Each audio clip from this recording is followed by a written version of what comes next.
Thanks for joining our session. I'm Adam Michelson. I'm a product manager here at Google on the IoT team. Joining me shortly will be a couple of folks from our partner Cognite, Geir, Engdahl, and Sundre Hammerland. So they'll be coming up in a minute and describing in detail their expertise around IoT and industrial. But before we dive in on that, I wanted to just do a quick informal survey. So for the folks in the room around IoT, Internet of Things, how many folks in the room have deployed an IoT implementation just by show of hands, or are planning to do so, say, the next 12 months? Wow, that's a lot of people. So that's exciting to hear. What we've seen from analysts is there's basically a claim that somewhere between 8 billion and 14 billion IoT devices exist out there today. And that's a lot of devices. It's also a big range, 8 to 14 billion. I think one of the reasons might be when you think about IoT, a lot of the implementations we see use a gateway, right? Like if you think of this room, and if you want to control all the lights via IoT, then a lot of the implementations we see is there'll be a central box somewhere, some Linux machine, that all these lights are talking to on premises, and then that gateway will connect to a cloud. So what is it that is the counting as the 8 billion? Is it the one gateway, or is it each individual light? I don't know. I feel sorry for the poor analyst who's going around counting those 8 billion devices. But it's a lot of devices, more and more all the time. And all of those devices are generating incredible amounts of data. And dealing with the intake of all that data is one of the challenges when it comes to IoT. Even though there are so many devices that are online, there's another statistic, which isn't so great, and I don't know what the experience of the audience is, that we've seen that people claim that around 1% of the data that's actually collected for IoT is actually used to generate some sort of a positive outcome, business outcome. And so what's happening to that other 99% of the data that is not generating that outcome? There's an opportunity there for everyone to say, how are we going to collect this data and make sure that the data we're collecting has maximal value? So that's one of the purposes where we could see Google's mission come in.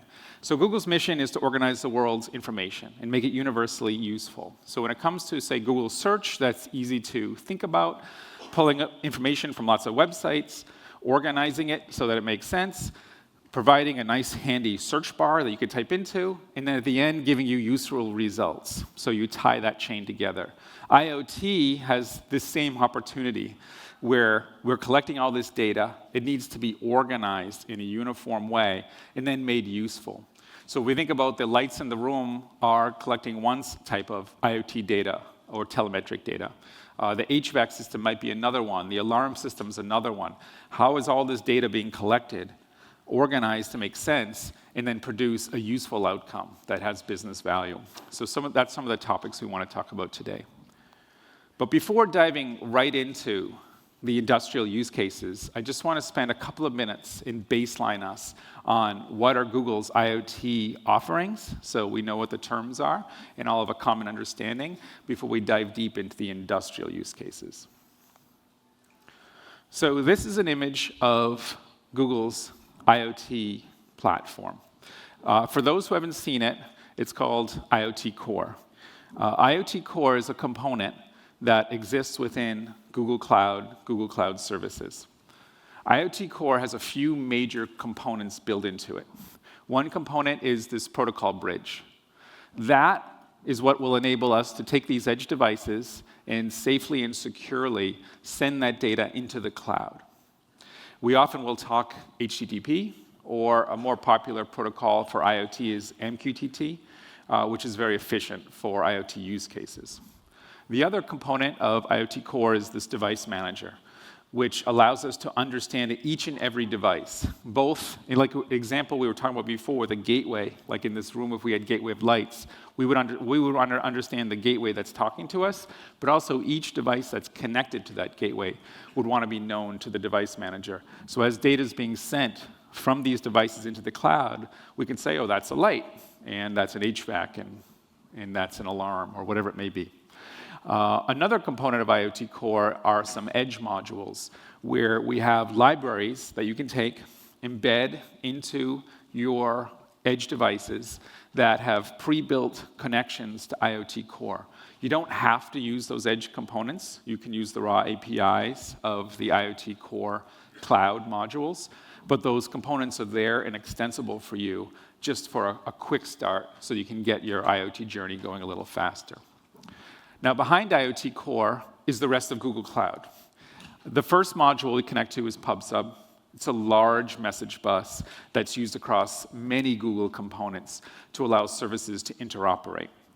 Once the data gets to PubSub, then it can be sent to other Google services. Commonly, we see services such as Dataflow that can transform data. So for example, if you have a data coming in from a light and a data coming in from an HVAC, and they're in different formats, we have to make them look common. Cloud Dataflow will help us do that. We can also call cloud functions if we want to run business logic on real-time data that's coming in a streaming way. And then many services behind that to store the data. We have multiple storage options that you can choose based on what type of data it is, how frequently it's coming in, how frequently you want to do analytics on that data. And then there are analysis tools that we have, such as Data Studio, as well as a suite of machine learning tools. So this is not all the Google components, clearly, but it's ones that we typically see on an IoT implementation. You heard potentially yesterday in the keynote about multi-cloud and hybrid cloud, and a lot of the implementations we see aren't quite as clean as every single component up here is one of these Google components, which we'd love to see, but we have many partners, and there are many players in IoT. So oftentimes this architecture is a suite of tools that we see between Google components, partner components to come together for an architecture. So one way to sort of think about the various components that are involved in an IoT architecture is this simple three buckets. On the left, we see ingestion to gather the data. So IoT Core is there to get the data. Sometimes you have data that doesn't need an IoT broker. It's already ready to be ingested. So for that, you can use something like PubSub just to take the data, ingest it. In the middle, we need to clean up that data, process it, and it's the organized step in the Google mission. Here we see data flow, functions, data storage, various components. On the far right is where we have to do analysis and understand this data. And if we don't see Google components on all of these, that's fine. What's more important is for the folks in the room implementing this to have a way of laying out the components you're going to have in your IoT and know what functions they're going to operate on. So before, when we were seeing 99% of the data in IoT is not reaching its full potential.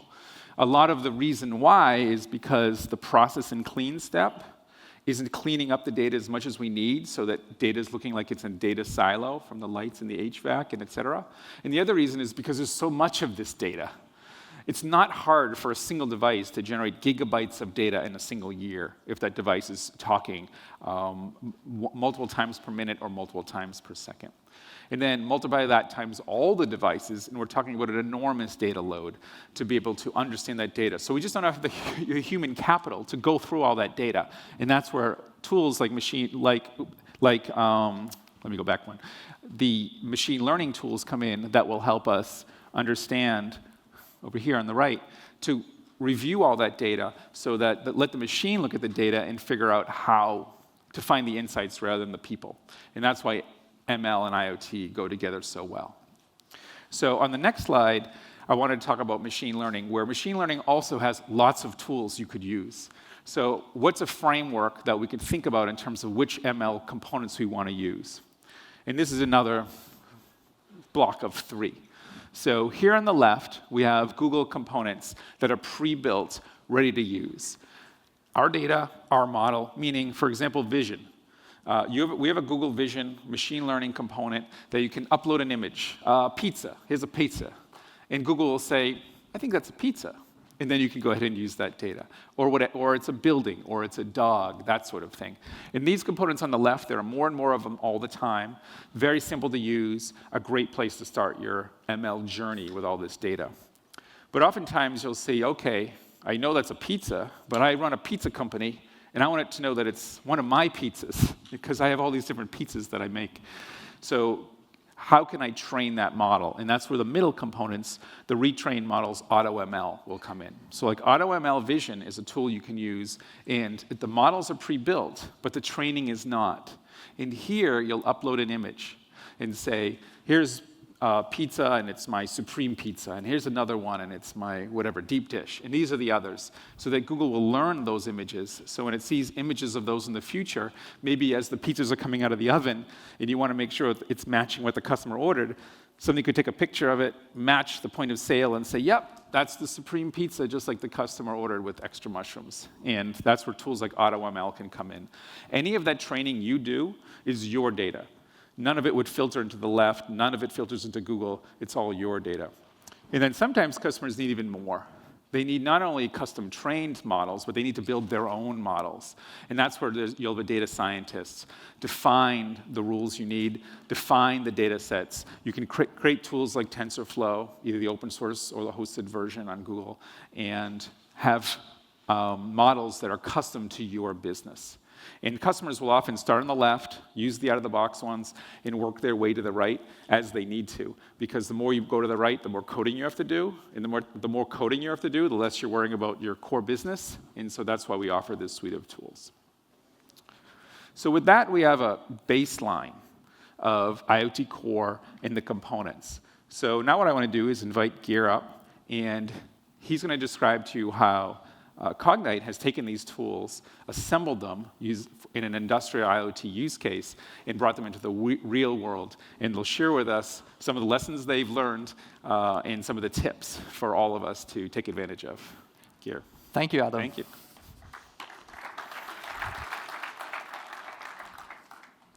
Hello, everyone. My name is Geir. I'm CTO and co-founder of Cognite, which is a software company that works with asset-heavy industries. What that means is it's basically industry that has big machines that cost lots of money. So we work mainly with oil and gas, also in power and utilities, and shipping. Now this talk will focus on shipping because it is the most challenging edge environment that we've encountered. But before we dive into that, I want to make sure that you are all awake.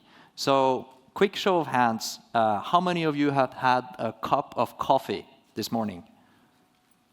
Yes, that's what I thought. As you all know, coffee is one of the primary or most important inputs to writing good software code. But what are the inputs to coffee? It turns out that coffee sits at the top of a very long, complex industrial value chain. And you don't have to backtrack very far to understand this, because the beans, before they came to Moscone, they were on a truck. And that truck needed fuel, hence the oil and gas industry. Or in where I'm from, in Norway, I believe 60% of new vehicles sold last month were electric. So there you have power and utilities too. And the truck needed to be manufactured from steel, so you have mining, steel mills. And before the beans got onto the truck, they were probably on a ship. So it's this huge value chain, which touches all the industries that we are in. And it's not just coffee, it's everything that we surround ourselves with that kind of make our lives comfortable and convenient. And that's why I think it's such a privilege to use data and algorithms to drive industry to be more efficient, produce more for less energy input, make it safer. It's really quite the potential there. So when we started Cognite, we set out and we had this kind of naive belief that we would use sensor data and we'd do ML on that, and things would be great. Now it turns out industry is a little bit different from consumer in that there are so many different data silos, different protocols, different systems that you have to integrate with. And in order to understand the sensor data, you need a lot of context around it. So maybe you need the engineering data, maybe you need a CAD model to figure out where the sensor actually is located, or you need the topology of how stuff flows through a power plant. And so we were very lucky to start out with a large industrial customer very early to be exposed to this reality of industry. I think the core problem is that the life cycle of industrial equipment is so much longer than the life cycle of software. A plant that's 5 years old is new. Software that's 5 years old is old. So then with this data complexity that we witness, our mission quickly became to liberate all this data from the industrial silos, move it to somewhere where it's always available, and clean it so that it becomes understandable, so that it's easy to build value from it. As you can see, it's quite a complex reality out there. As Adam was saying, the scale of data is enormous. A single sensor sending 1 value per second will produce 1 gigabyte of data every 2 years. And that doesn't sound like a lot, but a typical ship has 5,000 of these. An oil platform can have 100,000. So it becomes a lot of data, and that actually informed our choice of Google Cloud as the vendor, because we believe in the ability of Google to run distributed systems at a scale that's 1 step ahead of everyone else. So we want to reuse the same infrastructure that's powering YouTube, Google Search, and Gmail to store all this data. For instance, we're storing all the IoT data, all the sensor data, time series, in a system called Bigtable, which is a ridiculously distributed key-value store. And how we structure data into Bigtable to be able to query it efficiently and store data efficiently could fill an entire talk. And in fact, it does. I did a talk on that last year at Next. So if you're interested in the details of that, you can Google Cognite Next Bigtable, and you'll find that talk. As someone who loves technology, it's really easy to get kind of sidetracked into building technology for technology's sake. And that usually doesn't lead to great outcomes in the end. And I've been guilty of that in my past.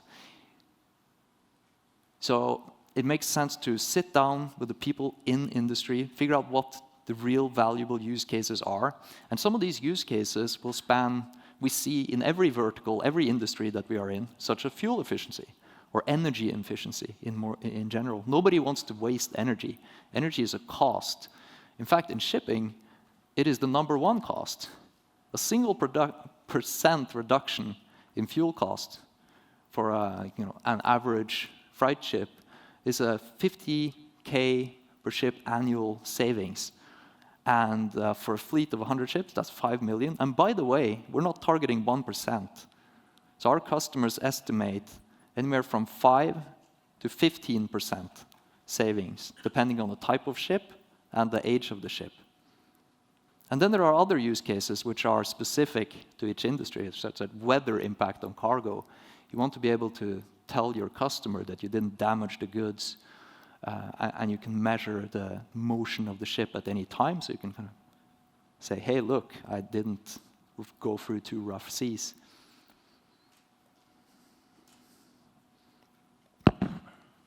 This is what a data silo looks like.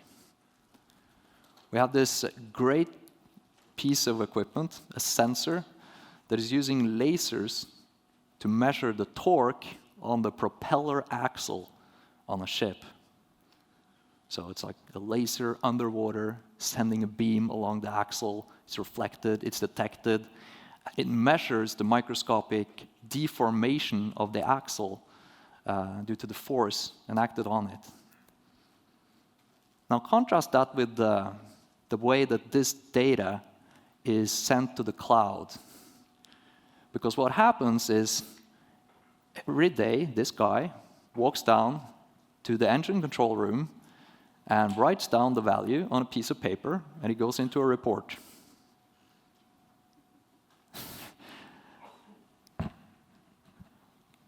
But that's not, the reason this particular measure is important is if you want to solve the energy efficiency use case for a ship, you need to be able to break down the fuel used to ship motion into its two main parts. That's the engine efficiency, so how much force do you get onto the water via the propeller for each unit of fuel used, and the hull performance. So for the force that the propeller acts on the water, how far do you go? And a once per day resolution is nowhere near what you need to solve the use case, because the engine settings change too often, weather changes all the time. So here, to get the data out, we had to install an adapter, and this is a pretty common pattern. So the data sits in a separate network. You can't talk to it on the ship's network, which converts the data and sends it onto the ship Ethernet, where it can be picked up by an edge box. And you have many of these systems that you need to liberate data from. Here's another issue, connectivity.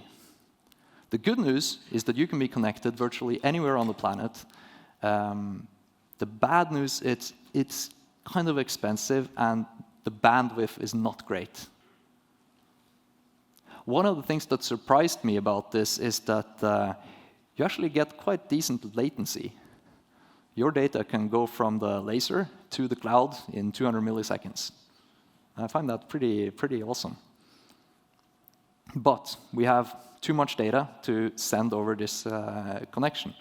And most of the data is not that useful for this use case anyway.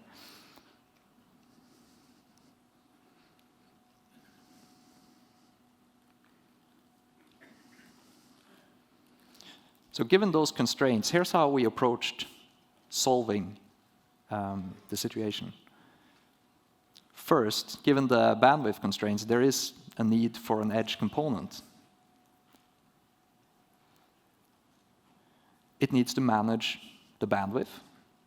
So some of the data is high priority and should be sent directly to the cloud. Some of the data needs to be buffered on the edge, stored there until connectivity is better. When the ship is close to shore, it will get cellular coverage, which is much cheaper and much wider when you can bulk upload that data. You also may want to do some processing on the data, downsampling, or compressing the data in other ways. For instance, vibration sensors on rotating equipment will often send you data at 50 kilohertz. So that's 50,000 data points per second. That's like 10 times more than the rest of the sensors on the ship. You can't send all of that data, and you don't need to, because if you do a Fourier transform, convert the signal into the frequency space and send the coefficients of each frequency that constitutes the signal, then you get almost exactly the same curve with 1,000th of the data transmitted, which is also a very cool stat. And you may also want to use it as a cache if you have applications on the ship. If you have like a digital worker application running on Android phones where the workers on the ship can get all the sensor data from the ship at any time, they may not want to go via the cloud for that, so you can ask the edge box directly. And there are also more interesting use cases, which we'll get into, which does more interesting compute and predictions on the edge. Also, this is not your typical IoT consumer scenario where you have to have very, very light hardware. It actually makes sense to invest in kind of rugged hardware that won't break in this case. And it also needs a bit of storage because it needs to buffer all this data. Like an average ship will produce something like 500 megabytes per day of data, and it can be at sea for up to 2 months at a time. So you need some storage there, and you also don't want to lose that data if one disk dies. So it's a RAID configuration. As a rugged PC with no moving parts. So here's what the architecture looks like. You have all these silos at the bottom, the green boxes. they're typically on their own networks. You can't access them via the ship network, so you need a physical adapter. And in our case, those are always set up to be read-only, which makes the whole situation less scary from a security point of view. Then it's picked up by the edge box. And what it needs to do is translate from all of these different industrial protocols. You have the Modbus, the OPC, OPC UA, MQTT, and a wide variety of other dialects that you need to talk. Once you've translated the data into like a sane format, put it on another queue, and then it's processed. It's matched against a list of high-priority tags, and some is sent directly over the satellite link, which is managed by Cloud IoT Core, and the other data is stored and sent over a cell phone connection. One of the things that we didn't do, which we are considering doing, is to move to EdgeX. EdgeX is a framework for edge solutions, which will do some of the translation for you, and it has kind of components that you can put together to solve for many of these scenarios. One of the things, so Cognite is almost 200 people, and it's just over 2 years old. One of the things that we value very highly is speed. And one of the things that we do to get speed is to always try to use managed solutions where we can. You don't want to reinvent the wheel. And when you're looking at this next slide, you might wonder if we do anything at all, because it looks like Google is doing all the work. But there is some stuff there, like Cloud Functions. We actually write the stuff that's in the Cloud Function, and Kubernetes engine, where we have our business logic. So on the cloud side, basically what IoT Core gives us is a managed connection.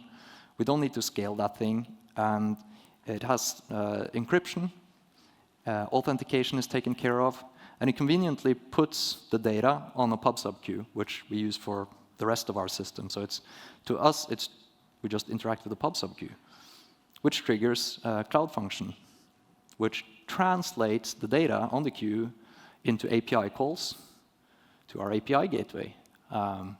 So our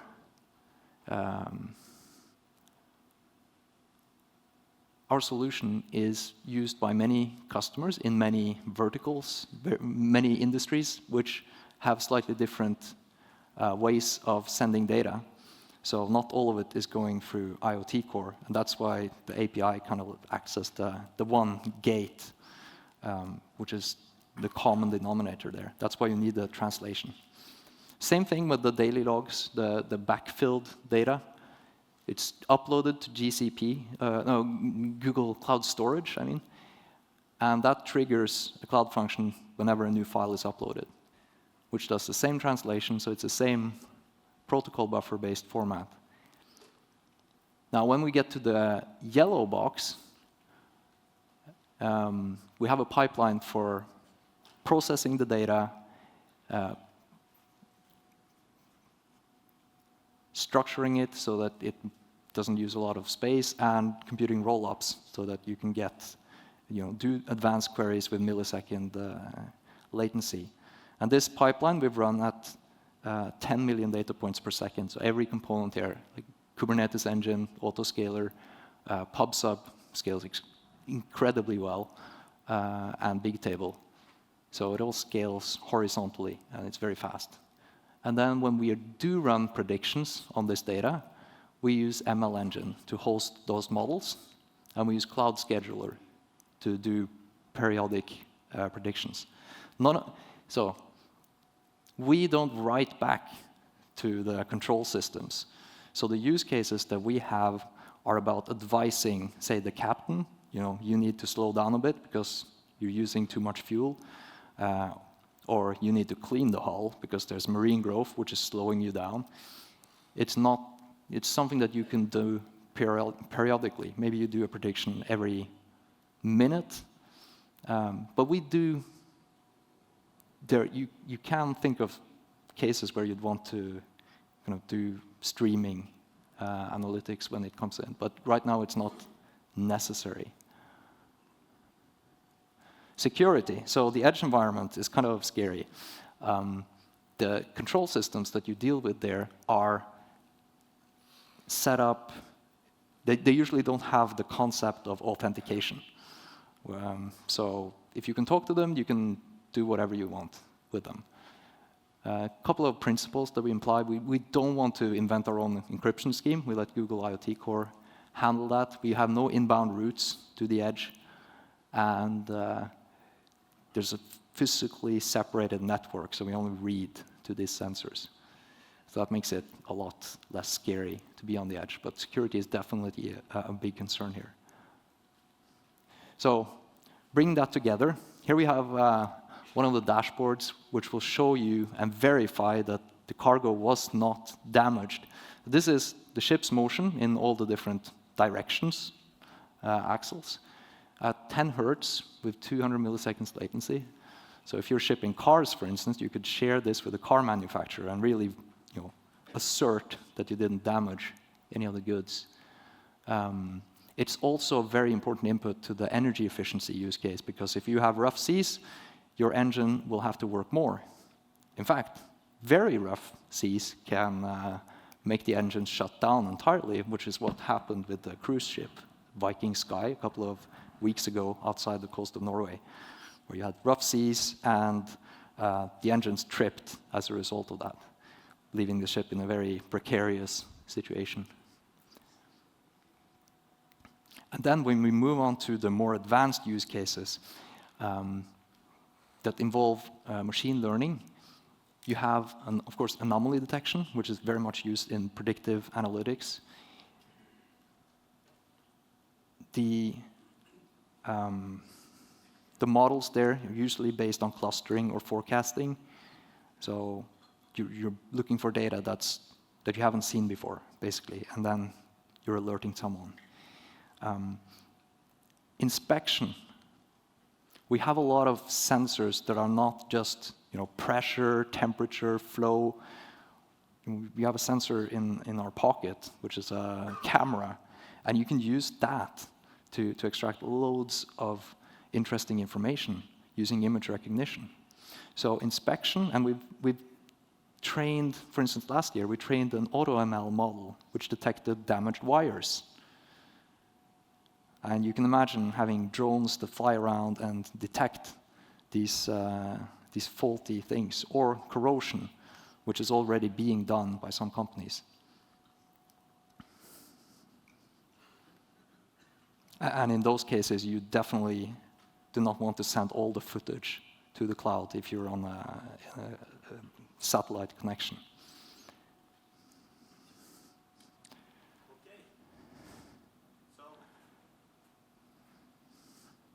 Yeah, so Geir, I heard some rumors about your demo last year that you did had a windmill on stage and did some machine learning as well.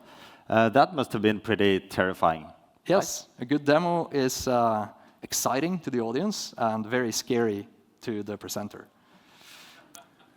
So I think, especially when you have moving parts and you're doing machine learning, which is never really 100%, that's always scary. But the one trick is you can always blame the Wi-Fi. Mm-hmm. But yeah, so I think we should try to top that and do something even scarier this year. Yeah, definitely. And that's why we brought this tiny model of a chemical plant. It continuously streams live sensor data to Cognite data fusion via Google IoT Core. So typically, you use this sensor data to visualize it in charts, like you can see soon on this screen. So here you can see the temperature. It's about 27 degrees. That's pretty hot. But there are other ways to visualize your data as well. In Cognite, we see the power of using 3D models as a tool to visualize your data. And that is definitely a tool for the future. I see that, but what if you don't have a 3D model? That's definitely a big issue and a challenge for the industry, because either you don't have a 3D model, or perhaps the 3D model already got old from the day of assembly and has become kind of useless. So that's why we have developed an application that helps you generate these up-to-date 3D models in order to visualize your data in a better way. You're not connected, I think. Okay. It's the Wi-Fi. Yeah, definitely the Wi-Fi. So what we can see here is the model on screen. I take a single picture, and I detect features on it. I could take one more, and then it guides me through the entire process.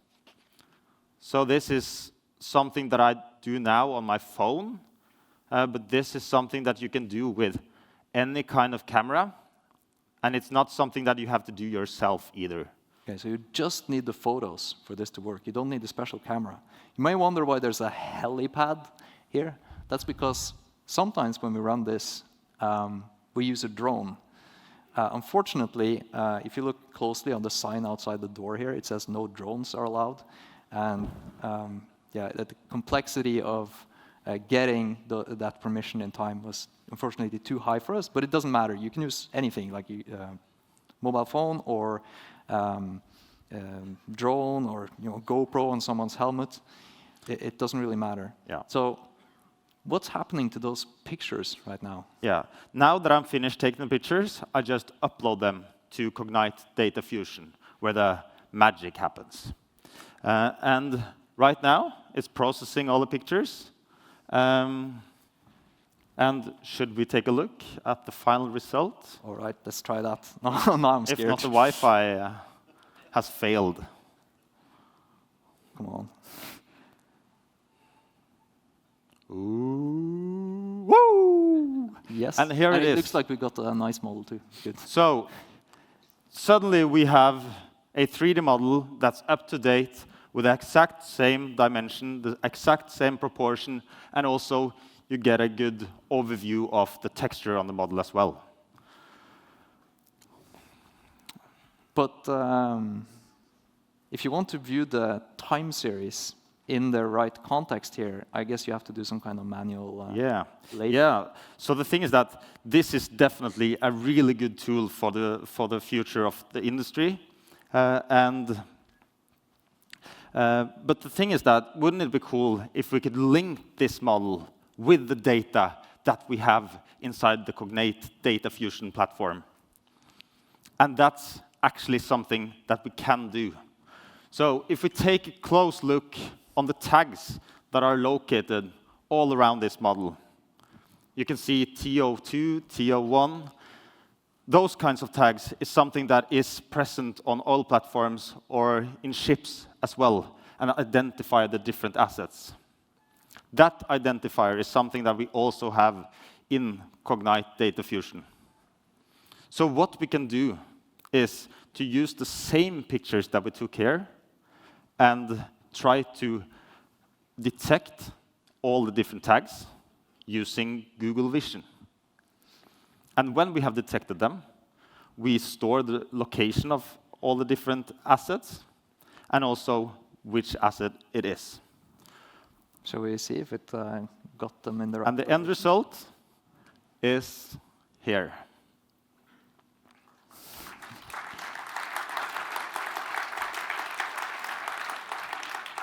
So what was happening behind the scene there is we used a model called YOLO, You Only Look Once, which is an object detection model. And that thing is trained to look for these let me show here. Tags there? The tags. But it can identify other stuff too, like rust or faulty wires, etc., and place it right there in the 3D model. Yeah. So that's instant situational awareness there. And see, this room is too hot. So we can demonstrate this for you. Let's see if I'm hotter or cooler than 28.2 degrees. So I'm cooler. Yeah. I'm almost dead. I guess maybe you have some cold feet too. Yeah. But then we're inside the operational limit again, and that's good because it turns red when it's above 27. Yeah. You're actually cooling the room down. Yeah. But, And this is a model that you can update 24/7, at least when you have a robot to take the pictures for you. And that's really convenient when it comes to detect when corrosion started. You can actually travel back in time. You can check whether the corrosion mark was there only 2 weeks ago or perhaps 2 years ago. So, to conclude, 5 minutes ago, we only had a chemical plant that streamed live sensor data. But now we also have an up-to-date 3D model that displays our sensor values in a really intuitive way. Thank you.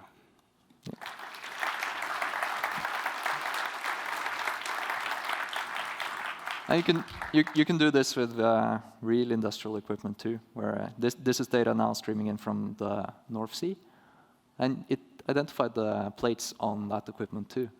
And also here you can find some things that shouldn't be here. For instance, these ladders, they're not supposed to be in this zone, so it's a health, safety, environment issue right there.